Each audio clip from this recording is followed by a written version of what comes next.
ગાંધીનગરમાં મહેસૂલ વિભાગ માટે કરોડોના બજેટની ફાળવણી કરવામાં આવી। બજેટમાં ₹5,552 કરોડની ફાળવણી કરવામાં આવી છે।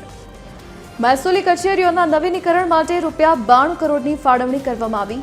અધિકારીઓ કર્મચારીઓના ક્વાર્ટર્સ નિર્માણ માટે ₹166 કરોડની ફાળવણી કરવામાં આવી। કલેક્ટર કચેરીઓમાં આઈટી ક્ષેત્રની ખરીદી માટે ₹43 કરોડ ફાળવવામાં આવ્યા છે। કલેક્ટર પ્રાંત કચેરીઓમાં વિવિધ સંવર્ગની જગ્યા ઊભી કરવા માટે ₹12 કરોડ ફાળવવામાં આવ્યા છે।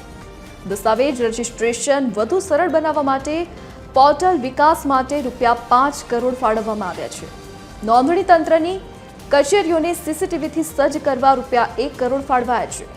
એસડીઆરએફ હેઠળ રાહત કામગીરી માટે ₹1,716 કરોડની ફાળવણી કરવામાં આવી છે। એસડીએમએફ હેઠળ આપત્તિ વ્યવસ્થાપન માટે ₹429 કરોડની ફાળવણી કરાઈ છે। સ્ટેમ્પ અને નોંધણી તંત્ર માટે ₹150 કરોડ ફાળવવામાં આવ્યા છે।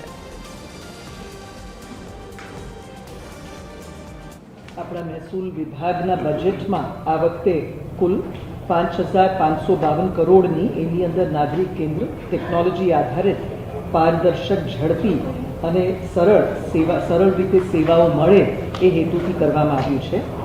અને એમાં ખાસ કરીને જે આપણું ધ્યેય કે વિઝન છે એમાં પારદર્શિતા, જે સિટીઝન સેન્ટ્રિક એટલે નાગરિક અભિમુખ અને પછી ઝડપી નિકાલ એ ત્રણેય સ્તંભોને રાખીને વિઝન એ રીતે એનું ધ્યેય રાખીને આપણે આગળ બધું પ્લાનિંગ કર્યું છે।